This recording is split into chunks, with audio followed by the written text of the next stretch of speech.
क्या नाम है आपका? जी, मेरा नाम अक्षय द्विवेदी एडवोकेट है। मैं यहाँ मथुरा कचहरी पर वकालत करता हूँ।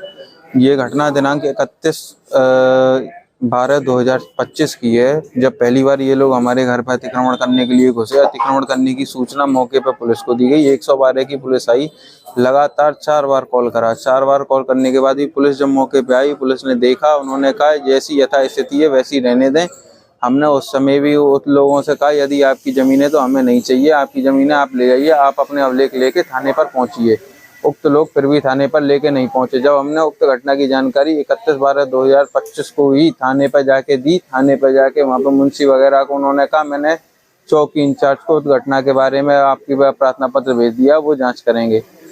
तब से लेकर आज तक क्या कहते हैं उनके द्वारा किसी प्रकार की कोई भी कार्रवाई नहीं की गई है। उसके बाद उन्हें अगले ही दिन 1 तारीख को सुबह उन्होंने फिर से घुसने का प्रयास किया। घुसने में उन्होंने गेट वगैरह तोड़े, जिनके सीसीटीवी फुटेज और फोन में वीडियो भी हैं।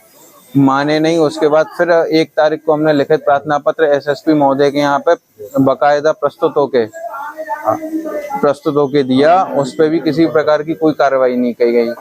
फिर उसके बाद दोबारा उन्होंने उक्त घटना को लगातार फिर 1 महीने बाद जब तक कोई कार्रवाई नहीं की गई, हमारा पुलिस हर बार ये कहना था कि यदि इनकी जमीन है तो हम उन्हें दे देंगे, लेकिन वो लोग मान नहीं रहे हैं लगातार। फिर दिनांक कौन लोग हैं जो लोग कब्जा कर रहे हैं? उसमें कब्जा करने में नितिन चौधरी है, ये विश्व हिंदू परिषद का महामंत्री बना दिया गया है।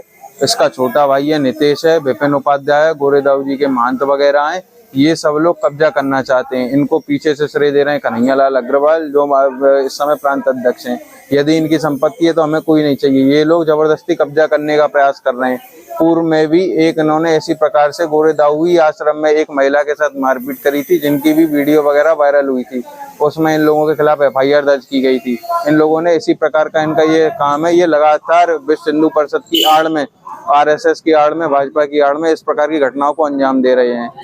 अभी विगत 31/1/2026 के दिन, जिस समय यहाँ पे उप राज्यपाल महोदय वहाँ के आए हुए थे हिमाचल प्रदेश के, और ब्रजेश पाठक जी मौजूद थे वृंदावन में, उस दिन तकरीबन 2:30 बजे नितिन चौधरी अपने साथ गुंडों को लेके ट्रैक्टर से मेरे घर में पीछे से गेट तोड़ के घुसा है, जिसमें उसने मेरे घर में बनी बाथरूम और गेटों को तोड़ के उखाड़ के ले गए, जिसकी लिखित सूचना पुलिस को भी दी गई। 112 पे फोन किया गया।